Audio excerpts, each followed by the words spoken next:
So I brought tea from the philosophy department in Lund, because we had it. So this is theoretical tea. We had it as like a Christmas present, special edition Christmas present from the department. There are like theoretical philosophy, so this is theoretical tea. There is also practical philosophy, so we have, which is like ethics and aesthetics and politics and stuff. And we also had like moral coffee made by Immanuel Kant. Oh, shit. And some other things as well. Introduce yourself. You're a doctorate in philosophy. Yeah. So now, yeah, great. Thanks. So now I've introduced the tea. Maybe I should say something about myself. Yeah, that's right. So I'm a PhD in philosophy, in practical philosophy at the Lund University. So I finished my dissertation, you know, this big text you write for 5 years, and then someone asks you questions about it and try to show why you're wrong for a day. And if you manage to explain why you're not completely wrong, you pass. And then you become a doctor. And I did that in November, so now I'm looking forward to unemployment. Here, I mean, it's like graduating from high school, more or less. Yay, unemployment. Okay, so this is the small text I wrote, reasons, blame, and collective harms. So I brought 2 of these, which I thought you could. So it's for you. I don't know. Maybe you can have one for the club, and then you can arrange some kind of competition or just fight about it. Or thank you very much. The one who comes up with a solution to the puzzle of the self-torture might get one copy, something like that. So I brought them for you. And that leads us up to the topic of this meeting. Yes. No. Exactly. Smoothing it out, going. Should I say something more about myself? Is that No, go for it. Like Lund University. How long have you studied? Yeah. So I've. Yeah. Good question. So PhD took about 6 years. I mean, you're supposed to finish it in 4, but it took a bit extra time for me because I had some time off to take care of parental leave and stuff. What else? So I mean, and before that you do the masters and you do bachelors, and that takes a few years as well. So I've done that, but that was like in the early, I don't know, 20, what do you say, 00 something. No, yeah, 2000s, right.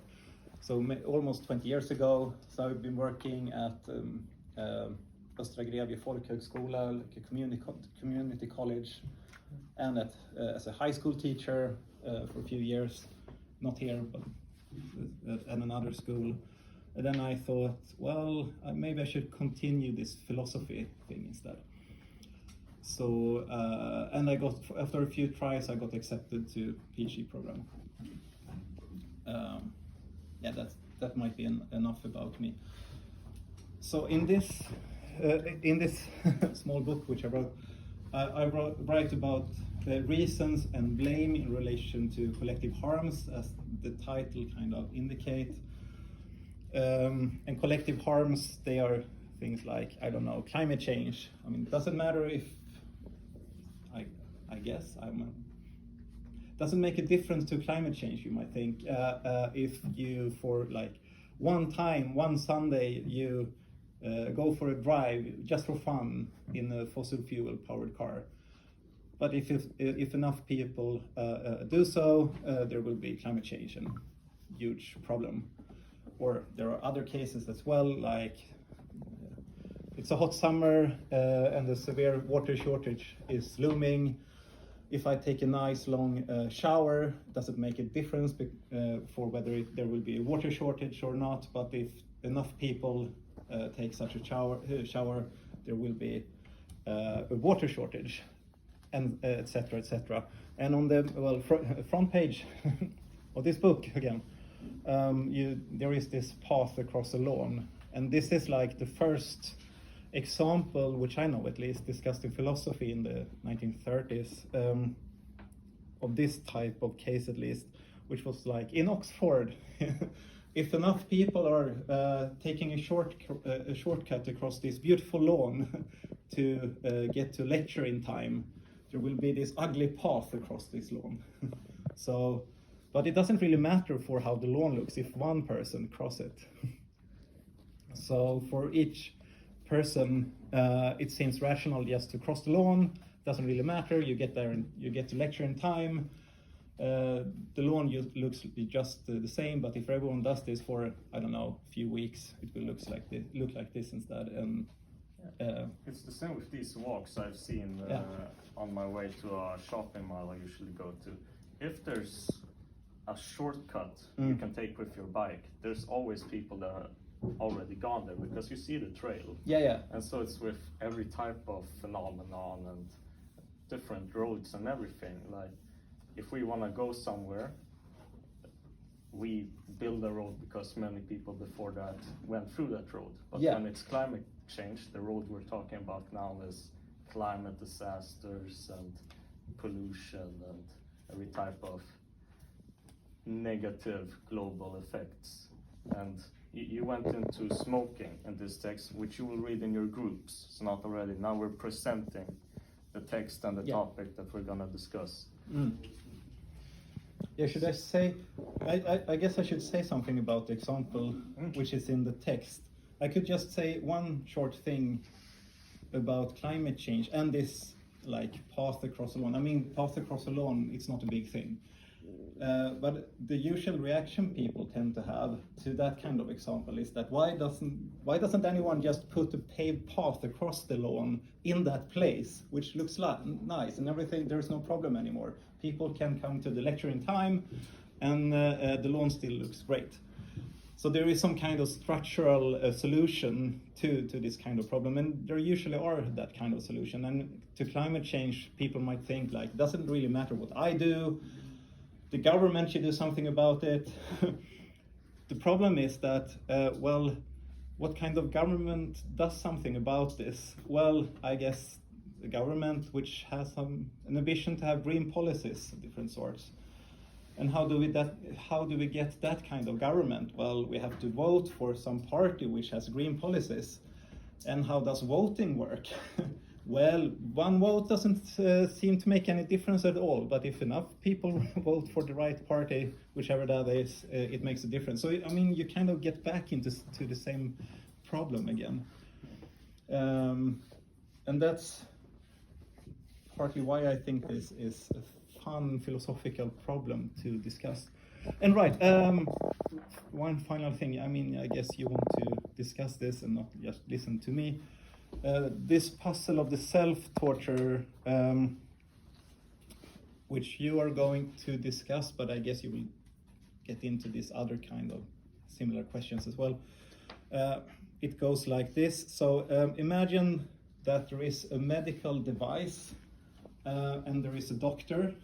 And this medical device, it has like 1,000, well, exactly 1,000 different settings. And there is a dial. And you can like try out what happens with this dial. And what happens is that, well, for each setting, I mean, each step in this...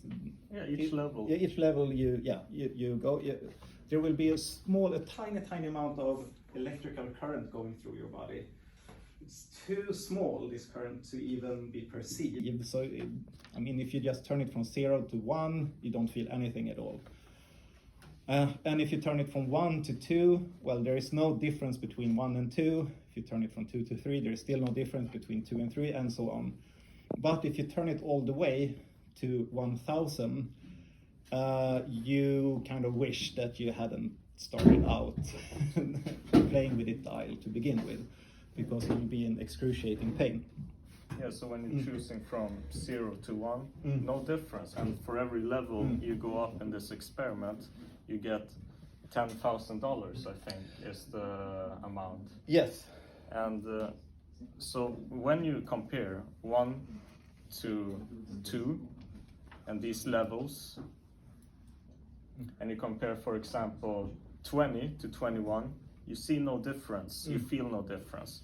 But then if you compare 0 to 500, inexplicable pain, I guess. relating to this experiment. 100 is like pain. Yeah, 100 1,000 is inexplicable pain. Yeah, definitely. But so you don't have the chance of moving back levels. You only have the chance. Almost. So yeah, so that's true.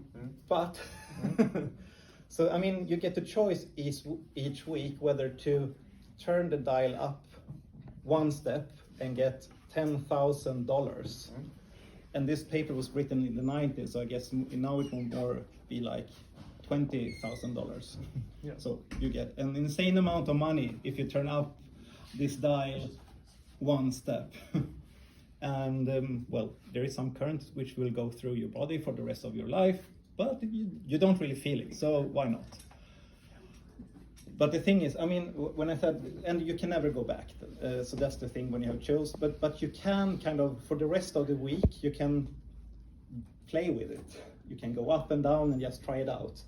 But then at the beginning of next week, you have to choose, do I move this dial one step forward to get a small, tiny amount of additional current going through my body for the rest of my life? That doesn't feel any difference compared to last week. And yeah, I get $10,000. So should I do it? And the question here is it rational to turn the dial up once each week? And it seems like, I mean, on the face of it at least, it seems like it is, right? I mean, it doesn't feel any difference, and I get an insane amount of money. The problem is, after 1,000 weeks, I don't know how many years is that, like 20 years, I guess, you kind of wish that you were back on square one or square zero. No money, no current through your body. Oh, definitely. And it's a really interesting topic, and we would like to give out the text for everyone, but before that, an applause for the philosophy.